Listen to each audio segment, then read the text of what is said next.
C'est un homme, je dirais, moi, aux mille et une vies. Donc, tu vois, il est vraiment, il est le bienvenu chez nous. Et il a été moine dominicain, éducateur spécialisé pour enfants en difficulté, prof de philo, et il a enfin réalisé son rêve à 63 ans, qui était d'être chauffeur de taxi à Paris. C'était son rêve. C'était son rêve, c'était son rêve. Alors, il s'appelle François Vaillant, il aurait pu s'appeler Michel Vaillant, comme le célèbre Notre pilote. pilote automobile. Bon, lui, il s'est cantonné au taxi, mais il s'est dit, plus tard, je serai chauffeur de taxi, et il a réussi à 63 ans. Mais comment il a découvert ce métier? Pourquoi c'était son rêve? Alors, en fait, l'idée, c'est que on est en 1968, époque où on a plutôt les cheveux longs. Il est là, hein, notre ami François. Et à l'époque, il a un pote qui est chauffeur de taxi. Et alors, il lui raconte les anecdotes, les rencontres avec les clients. Il se dit, mais la vraie aventure, c'est ça. Toi, tu pars à l'autre bout du monde. Lui, son truc, c'est se dire, moi, je veux être chauffeur de taxi. On va faire des rencontres inoubliables.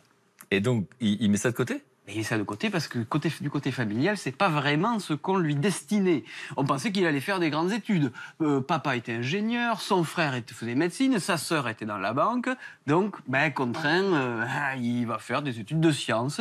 Il va un peu dévier, il va devenir donc éducateur spécialisé pour enfants en difficulté. Et en 76, il découvre les évangiles. Et là, il devient moine dominicain pendant 15 ans. Pendant ce temps, j'ai oublié, il étudie la philo, il étudie la psychologie, il étudie la théologie, il a même un DEA de philo. Et en 91, il quitte les ordres, il rencontre sa première femme. Et là, il fait tour à tour tout un tas de métiers. Il est patron d'une maison de retraite, il est chef de service dans un centre de formation pour formation professionnelle, il travaille aussi dans un centre pour jeunes toxicomanes. Et finalement, en 2014, et aussi prof de philo, pardon, il est aussi prof de philo, ça c'est son époque prof de philo. Il faut avoir ça parce qu'il a le dos comme ça. Oui, il y a ce côté-là. C'est la preuve qu'il est prof de philo. Il a la preuve à la pluie jamais. Voilà, j'ai la photo de deux profs de philo. Et là, finalement, en 2014, paf, il a son taxi à Paris, c'était son rêve. Voilà. Qu'est-ce qu'il aime dans son métier? Alors, il dit que pour être chauffeur de taxi, il faut aimer trois choses. Il faut aimer conduire, déjà. Bon, ça, c'est préférable. Voilà. Et il y en a qui n'y pensent pas avant. Voilà, alors, oui, voilà, c'est ça. Il y en a qui se disent, bon. Et il y en a, alors, deuxième truc, il dit, lui, il est dans Paris, donc il dit, c'est un amoureux de Paris. Il adore l'histoire de Paris, donc il faut aimer Paris. Et puis, comme il le disait quand il en a parlé quand il était tout jeune, il faut aimer les rencontres. Ouais. Hein, d'accord, il fait tout un tas de rencontres. Et vous savez, ah oui, il y a un truc qui m'a frappé quand il m'en a parlé. Vous savez quelle est la première préoccupation des chauffeurs de taxi, enfin, un truc qui au quotidien est très obsédant et qui leur prend la tête toute la journée? C'est pas les temps de pause. Ils doivent faire. C'est pas loin, mais c'est ça. C'est comment on va faire pipi. Ah. C'est-à-dire qu'on est dans sa voiture toute la journée, voilà. Mais c'est une vraie préoccupation à l'heure de journée, quoi. On n'y pense pas. Hein. Non, Et on n'y y pense pas, absolument. Ouais.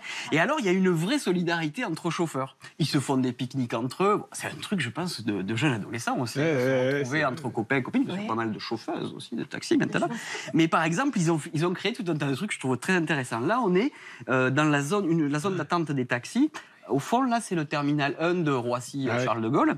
Et alors, on ne voit pas très bien cette photo, mais ici, ils se sont créés une espèce de jardin potager partagé où, quand ils attendent de leur tour, parce que des fois, on attend 3-4 heures avant de pouvoir passer à l'aéroport. Incroyable. Et donc, ils ont planté des fruits et des légumes. Ils se retrouvent là, ils font des pique-niques, ils font des... Des pique-niques. Non, parce qu'on dit pique-nique, nous, c'est pour ça. Bah, à Marseille, on dit comme ça. Et oui, voilà. Et à Toulouse aussi. Bon, ça Quand bien. même.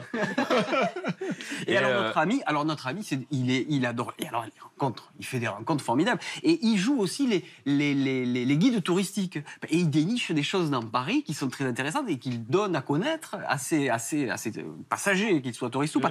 Il a retrouvé, alors ça c'est rigolo, tout près de la rue Tronchet, il a retrouvé un ordre de mobilisation générale qui est toujours là, qui date de la Première Guerre mondiale. D'accord? Donc, mobilisation générale, le maire du 8e arrondissement demande à tous les jeunes de venir à partir du 2 août. Voilà. Et ça, c'est encore affiché, donc il le donne à voir à ses passagers, quoi.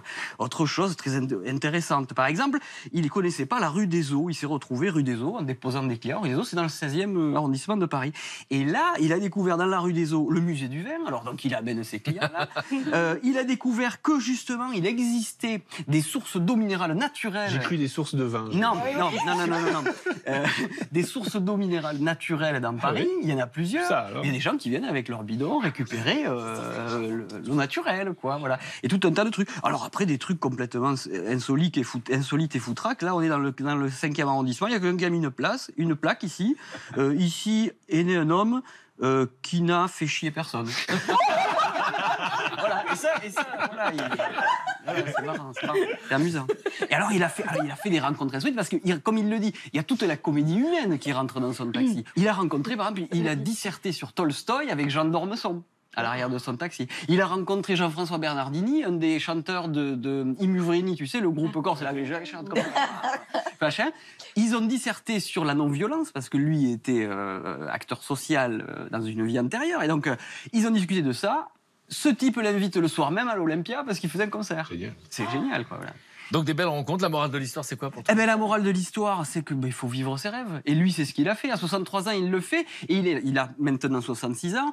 Il est convaincu qu'il fera ce métier jusqu'à la fin de l'âge autorisé, puisque quand on est chauffeur de taxi, on a jusqu'à 72 ans. Donc il lui a encore quelques années devant lui pour bien se marrer dans son métier, dans sa passion. Génial. Donc, 1001 vies pour cet homme. François Vaillant. Merci de nous en parler. Merci François. On salue François, donc, qui a choisi son métier.